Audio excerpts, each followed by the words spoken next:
નમસ્કાર, આપ જોઈ રહ્યા છો તારણ ન્યૂઝ અને હું છું બળદેવસિંહ ચૌહાણ।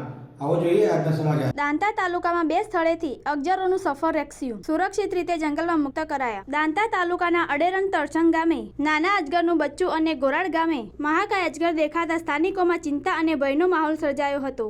ઘટનાની જાણ થતાં વન વિભાગના કર્મચારીઓ અલ્પેશભાઈ અને વિરેશભાઈ તાત્કાલિક સ્થળ પર પહોંચી રેસ્ક્યુની કામગીરી હાથ ધરી હતી। વન વિભાગની ટીમે બંને સ્થળે સાવચેતી અને કુશળતા સાથે અજગરોનું સફર રેસ્ક્યુ કર્યું હતું। ત્યારબાદ નાના અજગરના બચ્ચા તેમજ મહાકાય અજગરને કોઈ પણ પ્રકારની ઈજા પહોંચાડ્યા વિના તેમના કુદરતી રહેઠાણ એવા જંગલ વિસ્તારમાં સુરક્ષિત રીતે મુક્ત કરવામાં આવ્યા હતા। આ સફળ રેસ્ક્યુ કામગીરીને સ્થાનિક લોકોએ બિરદાવી હતી। વન વિભાગે લોકોને અપીલ કરી છે કે જંગલી પ્રાણી અથવા સાપ દેખાય તો ગભરાવું નહીં, તેને નુકસાન પહોંચાડવાનો પ્રયાસ ન કરવો અને તાત્કાલિક વન વિભાગને જાણ કરવી, જેથી પ્રાણી અને લોકો બંનેની સુરક્ષા જળવાઈ રહે। રિપોર્ટર વિષ્ણુ ઠાકોર સાથે તારણ ન્યૂઝ।